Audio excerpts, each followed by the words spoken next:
After drilling down to 1,500 meters, the workers at the site suddenly noticed something was off. Not only was there a large amount of white smoke rising from the ground, but there was also a very unpleasant and irritating odor in the air. Some thought they had hit a layer of methane in the rock, and now they had to stop the exploration work immediately. However, the female boss ordered her subordinates to start the machine again. But this time, as soon as they started working, a terrifying scream came from underground. Left with no choice, the female boss had to immediately suspend the drilling operation. When they pulled the drill bit out from the bottom, they found a piece of bloody flesh stuck to it. The professor carefully took off a small piece and discovered that this substance was not the tissue of any known creature. To figure out what they had dug up, they immediately excavated the soil around the drill bit. But this time, after digging for less than a minute, a wrapped corpse appeared underground, emitting an extremely foul stench. Just as everyone was trying to figure out what it was, the next second, the wrapped corpse struggled out. He stretched out a hand, shouting loudly, and spoke a strange language that no one could understand. At first, they thought this person had been buried alive underground by someone else. However, just as they were about to ask about his background,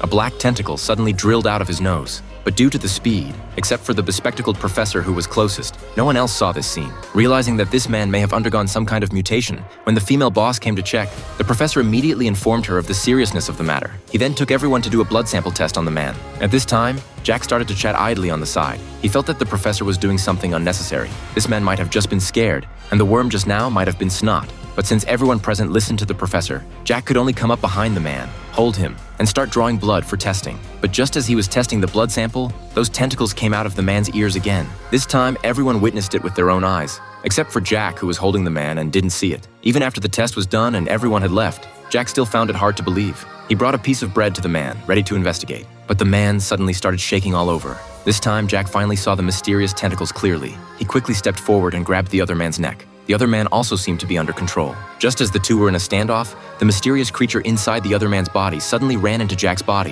When he came to his senses and looked, the man from just now had turned into a dried-up corpse. It was obviously due to the transfer of the creature inside him. Soon, the results of the professor's blood sample test came out. It turned out that there was indeed a parasitic species inside the mysterious man's body, and this species also had the ability to prolong life. This also explained how the mysterious man was able to survive in the soil until now. Everyone was very shocked by this because it was a discovery worthy of the world's attention. The name of this very exciting suspense movie is Hellhole, Hell.